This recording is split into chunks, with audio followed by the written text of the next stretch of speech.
Hello everyone, welcome back. This is Engineer Hussein Mosabi. So in this video, we'll be looking at how to determine the components of a given force or vector to say that are perpendicular or parallel to a given member. So I want to determine the components that are perpendicular or parallel to a given member of a given vector, which is a force vector in question. So to understand this, we can basically look at an example to easily get the concept. But before we do not forget to like and subscribe to the channel. Alright, so our question says that the frame shown in the figure, this figure here, is subjected to a horizontal force of 300 in the J. So we have that force that is subjected horizontally at that point B. So I've been asked to determine the magnitude of the components of this force that are parallel and perpendicular to member AB. Alright, so one thing you should understand is this. The magnitude or the size of the component of the force along AB is always equal to the dot product of that particular force and the unit vector of the components along the given member. In our case, member AB. Therefore, in order for us to solve this, we need to first find the unit vector. But every time we're trying to find the unit vector, we first have to determine the position vector. So as you can see, we have data from, if we had to collect data, we need to understand that we have the force given, which is acting only in the J, which means it's 0 in the I, then 300 in the J, then 0 in the K. So with this in mind, the first thing we're supposed to do, since we have already mentioned that the magnitude of the component of the force, which is given, that will act along AB, this AB, is equal to the dot product of the force given times the unit vector of the component that is along AB, which means that the force that is acting along is equivalent, so the force acting along AB is equivalent to the given force times the unit vector dot product with the unit vector of AB. So this is what I'm trying to say. So we already have the force, but we don't have the unit vector along AB. So let us try and find the unit vector along AB. So we need to first determine the position. So we know it's A to B because you can't move from B and go to A. It's A to B.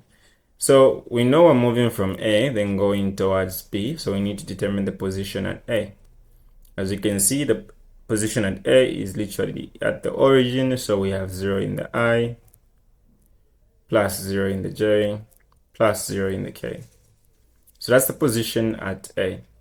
Now, what is the position at B? The position at B, using the origin as a datum or reference, you will move from A, you move in the I. How many steps are you moving in the I? You're moving 2 steps, which is 2 meters in the I, in the positive I. So it's going to be 2 in the I plus, you then, since you want to reach B, then you can go this side, which is in the J, then you'll move 6 meters in the J, then you now need to reach B. Then you move like that in the K, which is 3 meters in the K. Having the positions, we need to understand that to find the position vector, since it's A to B, we are saying it's B minus A. So I get the positions of B, which is 2, 6, and 3, which is in the I, J, and K. Then the positions of A, which is 0, 0, and 0. Then do my subtraction. Now we get 2, 6, and 3. This implies that my position vector, U, is having 2 in the I, plus 6 in the J, plus 3 in the K. And that is my position vector. Now, having the position vector doesn't necessarily mean that we now have the unit vector. To find the unit vector, we first have to determine the length along AB, which is the magnitude of the unit vector in question. So the magnitude of this unit vector will give us the length. Sorry, the position vector, the magnitude of the position vector. So we get 2 squared plus 6 squared plus 3 squared. Therefore, if you plug and chug on your calculator and try and evaluate, you'll get the root of 49, which is basically 7 meters. So that is our length. Therefore, we can conclude that the unit vector of AB will be equivalent to, remember, it's the position divided by the magnitude. So the position in the eye divided by the magnitude in the eye. So it's 2 divided by 7 in the eye. Then again, the position in the j divided by the magnitude, which is the length, which is 6 over 7 in the j. Then we have the position in the k divided by the magnitude of that particular position. So we have 3 over 7 in the k. So this is basically our unit vector. Now, the moment we find our unit vector, we can then go back to the given equation that I did make mention in question when just beginning. So the magnitude of the component acting along AB is given by this formula, or the equation itself. So we need to apply the dot product technique in order for us to find this component, the magnitude of this particular component. Now remember, a dot product of two given vectors will always result into a scalar value. Therefore, applying such concept, we have the magnitude of f acting along AB, which is the one we need, is equal to f times the dot f dotted with the unit vector. So now our f is 0 in the I plus 300 in the j plus 0 in the k. Then we need to apply dot product of the unit or the position, which is 2 over 7 that is in the I plus 6 over 7 that is in the j plus 3 over 7, and that will be in the k. So applying the dot product, remember the dot product, we always multiply the value in the I with that in the I, the value in the j with that in the j, and as well as the same with the k. So if I multiply the value in the I times the value in the I there, I will get 0. So since it's a scalar, I'll not write it in that form, so I'll just say 0. Then 300 times 6 over 7, that will basically give me about 1,800 divided by 7 to give me a fraction, a single fraction like this. If you punch that on your calculators, then 0 in the k times the value in the k that side, you basically get a 0. So your answer will basically just be 118 over 7. Now, in most cases, most of you prefer having your values in a decimal fraction, so let me do that. So if I convert this into a decimal fraction, I'll be having 257.1428571. And in most cases, I prefer putting my values correct to one decimal place. Sorry, not one, basically 2 decimal places. So this will be 257.14. And remember, it's a force that is acting along that given force, which is 300. So since it's a force, we'll put it in newtons. Now, this is basically the magnitude. You need to understand what it means when we say magnitude. It's like I give you just food for thoughts. If at all in future you are given, let's say, velocity in, let's say, A in the I, then B in the J, then plus C in the K. One thing you should know is this. This is the velocity, isn't it? As a vector. If I find the magnitude of the velocity, I get speed. Understand the difference. If you find the magnitude of the velocity, it doesn't necessarily mean that you get the velocity. We just say it's velocity, but to be precise, is speed. So get to understand the logic behind this. All right, so moving on, we now have the magnitude. We can now find the Cartesian vector form of this particular force. And what we basically do is to say that the given force, so since I'm looking for it in the Cartesian vector format, so it should be force AB is equal to the magnitude times the unit vector. So it's the magnitude times the unit vector, magnitude of F AB times the unit vector acting along AB. So we basically have this, which is, let me just say 257.14. Then I'm multiplying this by the unit vector acting along AB, which is 2 over 7, that is in the I, plus 6 over 7, that is in the J, plus 3 over 7, that is in the K. So I'm having that. So I will get my position. So this one is going to be a bit messy because this is going to multiply each entity there. So if I do my multiplication right, I'll be having, what is this? I'll be having 73.46857.143. Don't feel jealous writing these numbers. They're not coming from your head. You're literally copying them from a calculator. Yeah, so go feed them mafia. All right, so that is in the I. I did the same for all the remaining components. So this is going to be plus 220.4057143 in the J. Now I'm not going to have enough space, so bear with me. I'm going to erase this. Okay, let me get my magic rubber and eliminate everything. All right, so the magic rubber has done its needful work. All right, so having done the needful, we'll go back. So we apply the same concept for the K, and now we get something like plus, that is 110.2028571 in the K.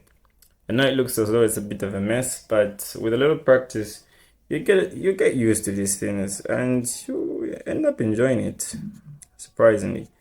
All right, so rounding them off to two decimal places, this will give me 73.47, that is in the I, plus I get 220.41, that would be in the J, plus 110.20, and that will basically be in the K.